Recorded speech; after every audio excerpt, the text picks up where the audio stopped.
1959 నుంచి అమల్లో ఉన్న ఈ బెగ్గర్స్ యాక్ట్ ఏదైతే ఉందో, ఆ యాక్ట్‌కు మరికొన్ని సవరణలు తీసుకొనొచ్చి ఆంధ్రప్రదేశ్ ప్రభుత్వం తాజాగా మరో ఉత్తర్వు, మరో చట్టాన్ని చేసింది. భిక్షాటన మీద నిషేధం విధించుకుంటూ. సో, దీనికి సంబంధించి సోషల్ మీడియాలో పెద్ద ఎత్తున చర్చ జరుగుతూ ఉంది. కొందరు భిక్షాటన మీద బ్యాన్‌ని సమర్థిస్తూ ఉంటే, మరికొందరైతే వ్యతిరేకిస్తూ ఉన్నారు. అసలు భిక్షాటన బ్యాన్ చేయడం సమర్థనీయమా కాదా అని చెప్పి డైరెక్ట్‌గా ఎవరిని ప్రశ్న అడిగినా అంత సూటిగా సమాధానం చెప్పలేమేమో.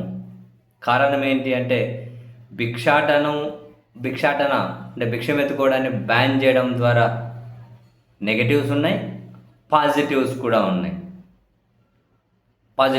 ఉన్నాయి.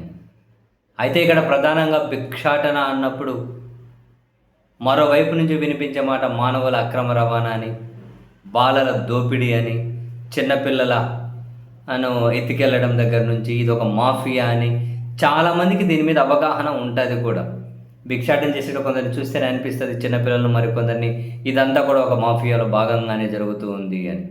భిక్షాటన వల్లనే మానవుల అక్రమ రవాణా జరుగుతుందని, భిక్షాటన మాఫియాలే పిల్లల్ని ఎత్తుకెళ్తున్నారని, పిల్లల్ని దోచుకుంటున్నారు అని, వాళ్ళ గౌరవంగా బ్రతకడానికి వీళ్ళు బతకడానికి దూరం చేస్తూ ఉన్నారు, వాళ్ళకు విద్య మంచి జీవితాన్ని దూరం చేస్తున్నారని ఈ చర్చ అయితే ఉంది. మరి భిక్షాటన బ్యాన్ చేయడం ద్వారా దీన్ని నివారించవచ్చు. ఇది ఎంతవరకు అమలవుతుంది అనేది ఇంకో పాయింట్. బట్ అది కనుక స్ట్రిక్ట్గా బ్యాన్ అయితే ఈ అక్రమ రవాణా, బాలల దోపిడీ దీన్ని ఖచ్చితంగా కనుక కొంతవరకు అయినా కనుక నివారించవచ్చు.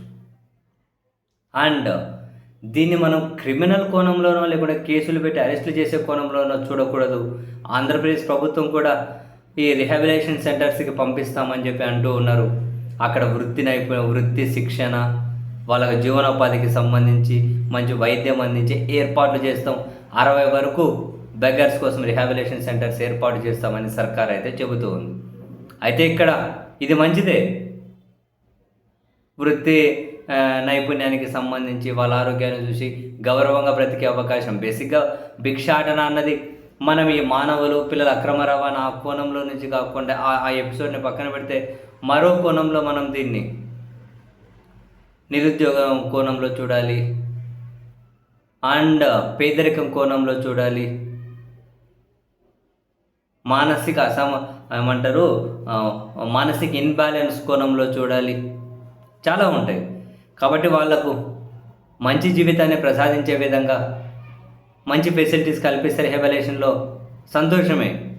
బట్ అక్కడ మంచి ఫెసిలిటీస్ ఏర్పాటు చేయలేదు అని 2023 డేటా ప్రకారమే దేశం మొత్తం మీద రిహాబిలిటేషన్ సెంటర్స్లలో 60% మంది మళ్ళీ భిక్షాటనలోకి వచ్చేసారని చెప్పి నివేదికలు చెబుతూ ఉన్నాయి. సో ఈ క్రమంలో భిక్షాటనను మనం ఇది ఒక నిషేధమా, లేకుంటే ఇది బ్యానా, లేకుంటే ఇది ఒక క్రిమినల్ యాక్టివిటీనో కాకుండా భిక్షాటన లేని సమాజాన్ని ఎస్టాబ్లిష్ చేసేదాని దిశగా ప్రభుత్వాలు, సమాజం ఆలోచించాలేమో. అలా జరగాలి అంటే ప్రభుత్వం ఏదో ఒక కఠిన నిర్ణయాలు తీసుకోక తప్పదు అని ఇప్పుడు కొత్తగా అంటే ఒక ఇంతకు ముందున్న చట్టానికి సవరణలు చేసినట్లు ఉన్నది. బట్ పేదరికం తగ్గితే డెఫినెట్లీ భిక్షాటన కూడా తగ్గొచ్చు కూడా. అండ్ అదే సమయంలోనే భిక్షాటనను నడిపించే మాఫియా ఏదైతే ఉంటుందో ఆ మాఫియాను అణచేయాలి. పిల్లలను దోపిడీ చేస్తూ ఉంటారు, దాన్ని అణచేయాలి. పిల్లల్ని అందులో ఉండనీయకుండా చూడాలి. మానవుల అక్రమ రవాణా దీనిలోకి అణచివేయాలి. ఇవన్నీ చేసుకుంటూ వెళ్తే భిక్షాటన కొంతవరకు కంట్రోల్ అవుతుందేమో అనిపిస్తుంది.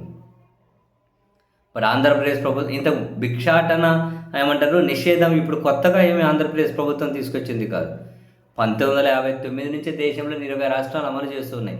ఒక సమగ్రంగా కేంద్రంలో ఏమీ చట్టాలు లేవు, కానీ వివిధ రాష్ట్రాలు 1959 బొంబాయి బెగ్గింగ్ ప్రివెన్షన్ యాక్ట్ అని చెప్పేది ఒకటి ఉంది. దానికే కొన్ని సవరణలు చేసుకొని అమలు చేసుకుంటూ వెళ్తున్నారు. స్ట్రిక్ట్గా ఏమీ అమలు అవ్వడం లేదు.